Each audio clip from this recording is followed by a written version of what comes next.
আপনারা যারা যারা রাজনীতি করেন, কোনো না কোনো রাজনৈতিক দলের কর্মী অথবা সদস্য, আপনারা বলুন, বাংলাদেশে বেশ কিছুদিন যাবৎ, যুগান্তর যাবৎ বাংলাদেশের গদিতে পালাক্রমে দুইটা দলই যায়। অন্য কোন দল গদির ধারে কাছে যেতে হলেও দুই দলের কোনো এক দলের লেজে ধরতে হয়, ঠিক কিনা? তাহলে সরাসরি গদিতে যায় দুই দল, একবার এই দল গদিতে যায়, একবার সেই দল গদিতে যায়। এই দল গদিতে গিয়া বলে ওই দলে দেশটা লুটে খেয়েছে, আর ওই দল গদিতে গিয়া বলে এই দলে দেশটা লুটে খেয়েছে। উভয় দল যদি সত্য বলে থাকে, তাহলে ঘটনাটা কি হয়েছে জবাব দিই। দোনো দলে খেয়েছে। কেন এই দুই দলে কোনো শিক্ষিত নাই? এত বড় বড় শিক্ষিতদের দল গদিত গেলেই দেশ লুটটা খায় কেন? এরা শিক্ষাটা জবাবদিহিতামূলক শিক্ষা নয়। এদের শিক্ষাটা সারাটা দেশ বিক্রি করে খাইলেও আল্লাহর কাছে জবাব দিতে হবে, এই কথার ভয় নাই। আল্লাহ পাক রব্বুল আলামিন বলেন, ইন্নাল্লাযীনা ইয়াগুদ্দুনা আসওয়াতাহুম ইনদা রাসূলিল্লাহি উলাইকাল্লাযীনা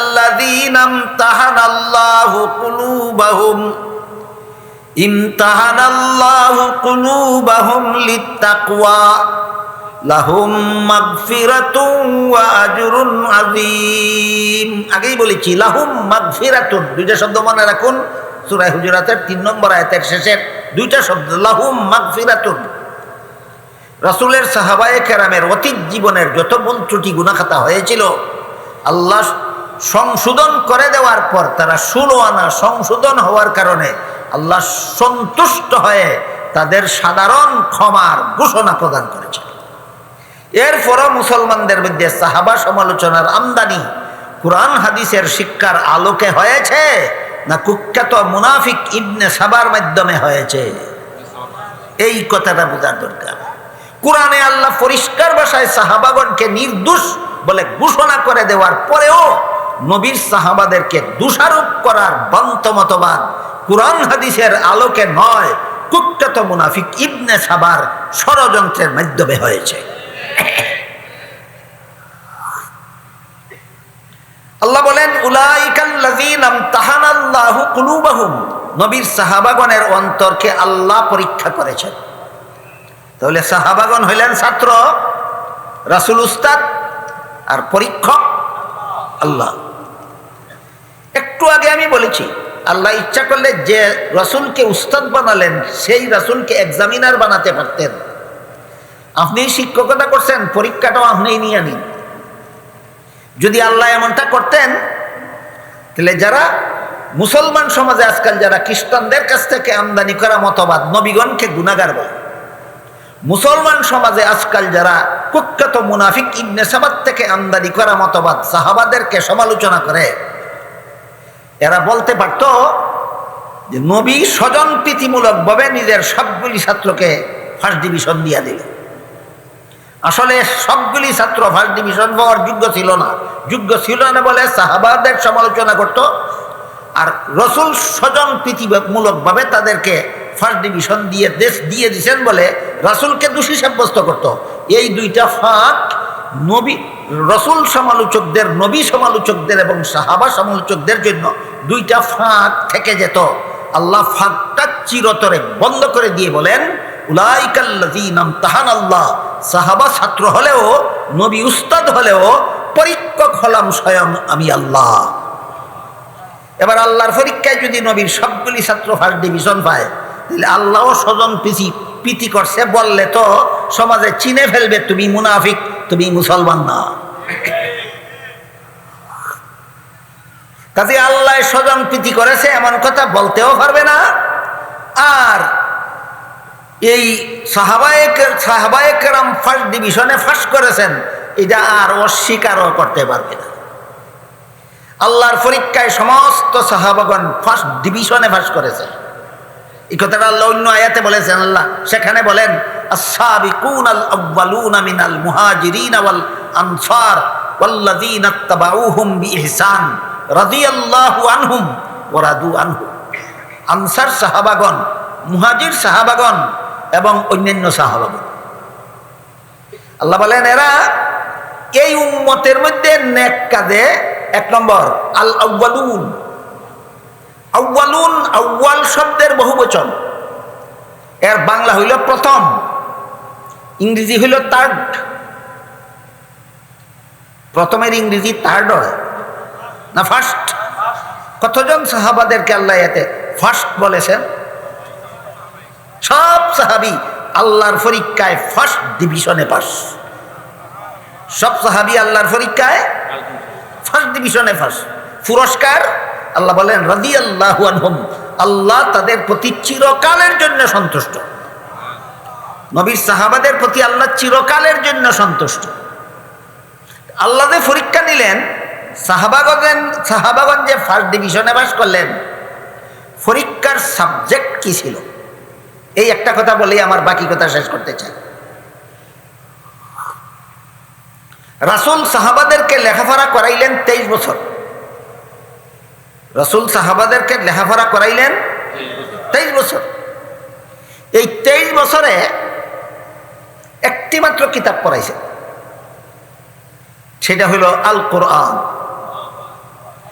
আর লক্ষ লক্ষ হাদিসের যে ভান্ডার রাসূল তার উম্মতের হাতে রেখে গেছেন, এগুলি কোরআন বহির্ভূত কিছুই নয়, কোরআনেরই ব্যাখ্যা মাত্র।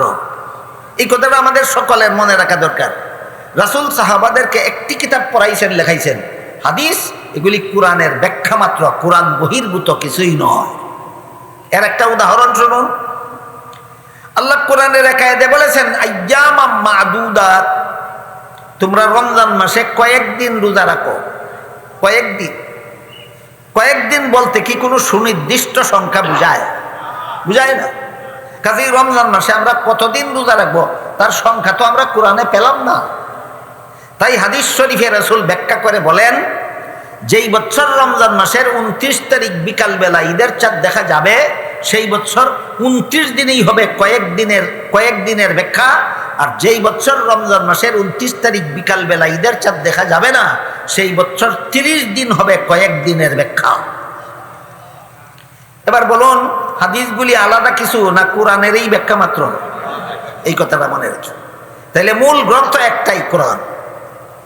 দীর্ঘ 23 বৎসরে রাসূল করিম সাল্লাল্লাহু আলাইহি ওয়াসাল্লাম এই 1.25 লক্ষ ছাত্রদেরকে একটি মাত্র কিতাব পড়ালেন, যার পরীক্ষা নিলেন আল্লাহ। এখানে আরেকটা জরুরি কথা বাকি রইল, যে এক কিতাব পড়ালেন কেন? আর কোনো কিতাব ছিল না দুনিয়া কি? তখন দুনিয়া থেকে কিতাবের কোনো অভাব ছিল? দাউদ আলাইহিস সালামের কাছে আল্লাহ জাবুর কিতাব নাজিল করেছিলেন, সেই কিতাবও তখন দুনিয়াতে ছিল। মুসা আলাইহিস সালামের কাছে আল্লাহ ইনজিল তাওরাত কিতাব নাজিল করেছিলেন, সেই কিতাবও দুনিয়াতে ছিল। ঈসা আলাইহিস সালামের কাছে আল্লাহ ইনজিল কিতাব নাজিল করেছিলেন, সেই কিতাবও দুনিয়াতে ছিল। কিন্তু সাহাবাদেরকে রাসূল না জাবুর পড়াইলেন, না তাওরাত পড়াইলেন, না ইনজিল পড়াইলেন, শুধুমাত্র কোরআন পড়াইলেন কেন? এই প্রশ্নের অনেক জবাব আছে, অনেক জবাব, যা আমি আপনাদেরকে সারা রাতে বলে শেষ করতে পারবো না। আজকের মতো একটা কি দুইটা জবাব আপনাদেরকে বুঝাতে পারি কিনা আমরা দেখি। একটা জবাব হলো, অন্যান্য যত আসমানি কিতাব আছে দুনিয়াতে, বর্তমানেও আছে, এই কিতাবগুলি অবিকৃত নয়। যেসব নবীর কাছে নাজিল হয়েছিল ওইসব নবীর উম্মতেরাই এই কিতাবগুলিকে বিকৃত করে ফেলেছে, তাদের পছন্দের কথাগুলি রেখেছে। আর যেগুলি কিতাবের যে কথাগুলি তাদের পছন্দ হয় না, এগুলি রদবদল করে ফেলেছে। কথাটা আল্লাহ পরিষ্কার ভাষায় কোরআনে বলে দিয়েছেন, ইউহাররিফুনাল কালিমা আম মাওয়াদিহি, এরা আল্লাহর কিতাবকে বিকৃত করে ফেলেছে। এলো এক কারণ, যে বিকৃত কিতাব পড়ানোর কোনো সার্থকতা নেই। এখানে প্রশ্ন জাগতে পারে যে মুসা নবীর উম্মত যদি তাওরাত কিতাবে বিকৃতি করতে পারে, ঈসা নবীর উম্মত যদি ইনজিল কিতাবে বিকৃতি করতে পারে, মুহাম্মদুর রাসূলুল্লাহর উম্মত কি ১৫০০ বছরে কোরআনে বিকৃতি করে নাই? এর প্রমাণ কি? এই প্রশ্নের জবাব হইল, মুহাম্মদুর রাসূলুল্লাহ এই উম্মত কোরআনে বিকৃতি করে নাই, করতে পারবে না। এর একটা দলিলও আছে, একটা প্রমাণও আছে। দলিল হলো স্বয়ং কোরআনের আয়াত। সেখানে আল্লাহ বলেন, ইন্না নাহনু নাযালনা যিকরা ওয়া ইন্না লাহু লাহাফিজুন। এই কোরআন যেভাবে আমি নিজ দায়িত্বে নাজিল করেছি, ঠিক সেইভাবে নিজ দায়িত্বে বিকৃতি থেকে সংরক্ষণ করে রাখবো। কোরআন কেউ বিকৃতি করতে পারবে না, আল্লাহ নিজে হেফাজত করবেন, দায়িত্ব নিছে। এটি হলো দলিল, কোরআনে যে কেউ বিকৃতি করতে পারে না। এবার প্রমাণ শুনুন, কোরআন যে অবিকৃত, কিয়ামত পর্যন্ত অবিকৃত থাকবে, তার একটা প্রমাণও আপনাদেরকে বলি। ইউরোপের একজন সেরা স্বাস্থ্য বিজ্ঞানী ছিল, তার নাম ছিল ডক্টর মরিস বুকাইলি। ইসলাম বিদ্বেষী ছিল, সর্বদা চেষ্টা করত ইসলাম ধর্মকে ভ্রান্ত বলে পৃথিবীতে প্রচার করা। শেষ পর্যন্ত চিন্তা করে দেখল মুসলমানদের ধর্মগ্রন্থ কোরআন, কোরআনকে ভুল সাব্যস্ত করতে না পারলে ইসলামকে ভুল বলা যাবে না। কাজে ইসলামকে ভুল বলতে হলে কোরআনে ভুল বের করতে হবে। তাই কোরআনে ভুল বের করতে এসে দেখল কোরআন আগে বুঝতে হবে, নাইলে ভুল না শুদ্ধ বোঝা যাবে না। আর কোরআন বুঝতে হলে আরবি ভাষায় পারদর্শিতা অর্জন ছাড়া কোরআন বোঝা সম্ভব নয়। তাই ডক্টর মরিস বুকাইলি সৌদি সরকারের সহযোগিতায় আগে আরবি ভাষায় পাণ্ডিত্য লাভ করলো, তারপরে কোরআন শিখা শুরু করলো। শুরু থেকে শেষ পর্যন্ত কোরআন শিখে কোনো ভুল খুঁজে না পেয়ে জানতে পারলো আজ থেকে প্রায় ১৫০০ বছর আগে হযরত উসমান রাদিয়াল্লাহু আনহু নিজের হাতে কোরআনের যে এডিশন লিখেছিলেন, সেইটা এই রাশিয়ার তাসকন্দের জাদুঘরে বিদ্যমান আছে। এবার সে চিন্তা করলো ১৫০০ বছর আগে একটা মানুষের হাতের লেখা কোরআনের সাথে ১৫০০ বছরের পরে প্রেসে ছাপা কোরআন মিলালে যথেষ্ট পরিমাণ ভুল অবশ্যই বের হবে। তাই সে প্রেসের ছাপা কোরআন নিয়া তাসকন্দের জাদুঘরে হযরত উসমান রাদিয়াল্লাহুর হাতের লেখা কোরআনের সাথে মিলাইয়া দেখলো একটা কথার মধ্যে কোনো বেশকম নাই, একটা শব্দের মধ্যে কোনো বেশকম নাই, একটা অক্ষরের মধ্যে কোনো বেশকম নাই, একটা নুক্তার মধ্যে কোনো বেশকম নাই, একটা জের জবরের মধ্যে কোনো বেশকম নাই। যেই মরিস বুকাইলি এসেছিল কোরআনে ভুল ধরতে, ইসলাম ধর্মকে ভুল ঘোষণা দেওয়ার জন্য, সেই মরিস বুকাইলি নিজেই কলেমা পড়ে মুসলমান হয়ে গেল। এটা হলো কোরআনও যে বিকৃত এর প্রমাণ। না অবিকৃত? কোরআন অবিকৃত। এই জন্য মুহাম্মদুর রাসূলুল্লাহ সাল্লাল্লাহু আলাইহি ওয়াসাল্লাম তার সাথীগণকে কোনো বিকৃত আসমানি কিতাব শিক্ষা দেননি, একটা অবিকৃত আসমানি কিতাব শিক্ষা দিয়েছেন। এখন যদি কেউ জাবুরের পণ্ডিত আবির্ভাব হয়, এখন যদি এমন কোনো পণ্ডিত আবির্ভাব হয় যিনি তাওরাতের পণ্ডিত, এখন যদি কোনো এমন কোনো পণ্ডিতের আবির্ভাব হয় যিনি ইঞ্জিলের পণ্ডিত, তিনি অবিকৃত কিতাবের পণ্ডিত না বিকৃত কিতাবের পণ্ডিত? এটা কি অরিজিনাল পণ্ডিত না ডিজিটাল পণ্ডিত? তো অরিজিনাল পণ্ডিত তো, এটা ডিজিটাল পণ্ডিত। এই সমাজের মুসলমান তো কোরআন শিক্ষায় শিক্ষিত যারা অরিজিনাল পণ্ডিত, এদের পিছনে দৌড়ায় না। এই সমাজের সাধারণ মুসলমান অরিজিনাল পণ্ডিতের পিছনে দৌড়ায়। যে সমস্ত পণ্ডিতে বিকৃত জাবুর কিতাব এর পাণ্ডিত্য অর্জন করে, তাওরাতের মতো বিকৃত কিতাবের পাণ্ডিত্য অর্জন করে, যারা ইঞ্জিলের মতো বিকৃত কিতাবের পাণ্ডিত্য অর্জন করে, এমনকি হিন্দুদের ধর্মগ্রন্থ বেদ নিয়েও লেখাপড়া করে, বেদের পাণ্ডিত্য অর্জন করে, ত্রিপিটকের পাণ্ডিত্য অর্জন করে, ভিন্ন ধর্মগ্রন্থের পাণ্ডিত্য অর্জন করে। আমি আপনাদের জিজ্ঞেস করি, ইসলাম ছাড়া অন্যান্য ধর্ম সত্য না ধর্মগ্রন্থ সত্য, না ধর্মও বাতিল গ্রন্থও বাতিল? এই জন্য নবী কোনো বাতিল ধর্মের কিতাব শিক্ষা না দিয়া একমাত্র সত্য ধর্ম ইসলামের গ্রন্থ কোরআন সাহাবাদের শিক্ষা দিলেন। 23 বছরে মাত্র এক কিতাব পড়াইলেন কেন? এই প্রশ্নের এক জবাব। 2 নম্বর জবাবটা আমার সীমিত সময়ে বলে শেষ করতে পারি কিনা একটু দেখি। 2 নম্বর জবাব হলো, বর্তমান দুনিয়াতে যত শিক্ষা আছে, যত ধরনের শিক্ষা দুনিয়াতে চালু আছে, কোনো শিক্ষাই জবাবদিহিতামূলক শিক্ষা নয়। একমাত্র কোরআন জবাবদিহিতামূলক শিক্ষা। একমাত্র কোরআন শিক্ষা জবাবদিহিতামূলক শিক্ষা। এই জবাবদিহিতামূলকের ব্যাখ্যা কি? জবাবদিহিতামূলকের ব্যাখ্যা হইল, আপনি চুরি করেন, ডাকাতি করেন, খুন খারাপি করেন, জিনা ব্যভিচার করেন, আপনি সন্ত্রাস করেন, আপনি দুর্নীতি করেন, জালিয়াতি করেন, সুদ খান, ঘুষ খান, মদ খান, গাঁজা খান, কেউ যদি ধরতে না পারে তাহলে আপনি ধরা ছোঁয়ার বাইরে রয়ে গেলেন। মনে করাটা হইল জবাবদিহিতা মূলক শিক্ষার নয়। আর যদি আপনি মনে করেন আমি সুদ খাই, ঘুষ খাই, মদ খাই, গাঁজা খাই, চুরি করি, ডাকাতি করি, খুন খারাপি করি, জিনা ব্যভিচার করি, দুর্নীতি জালিয়াতি করি, সন্ত্রাস করি, তারপরও দুনিয়ার কোনো মানুষ যদি আমাকে, দুনিয়ার কোনো বাহিনী যদি আমাকে, দুনিয়ার কোনো শাসন প্রশাসন যদি আমাকে ধরতে নাও পারে, তবুও শেষ বিচারের দিন আল্লাহর কাছে জবাব দিতে হবে। এই শিক্ষা যদি আপনি পান, এটা হইল জবাবদিহিতামূলক শিক্ষা। কেমন শিক্ষা? জবাবদিহিতামূলক শিক্ষা। আমি যত অপকর্ম দুনিয়াতে করি না কেন, দুনিয়াতে আমাকে কেউ ধরতে না পারলেও শেষ বিচারের দিন আল্লাহর কাছে আমার জবাব দিতে হবে। এই শিক্ষাটা কোন কোন প্রাইমারি স্কুলে শিক্ষা দেওয়া হয়? এই কথাটা কোন কোন হাই স্কুলে শিক্ষা দেওয়া হয়? কোন কোন কলেজ ভার্সিটিতে শিক্ষা দেওয়া হয়? না, দুনিয়ার কোনো প্রাইমারি স্কুলে, দুনিয়ার কোনো হাই স্কুলে, দুনিয়ার কোনো কলেজে, দুনিয়ার কোনো ভার্সিটিতে জবাবদিহিতামূলক শিক্ষা নাই। আমার দুনিয়ার কোনো মানুষ যদি আমার কোনো অপকর্মে ধরতে নাও পারে, তবুও শেষ বিচারের দিন আল্লাহর কাছে আমার জবাব দিতে হবে। এই শিক্ষা কোরআন ছাড়া দুনিয়ার আর কোনো শিক্ষার মধ্যে নাই। আর আল্লাহর কাছে জবাব দিতে হবে, এই ভয় যদি কোনো মানুষের অন্তরে থাকে না, তাহলে সে যত বড় শিক্ষিত হবে তত বড় দুর্নীতিবাজ হতে বাধ্য। যত বড় শিক্ষিত হবে তত বড় দুর্নীতিবাজ।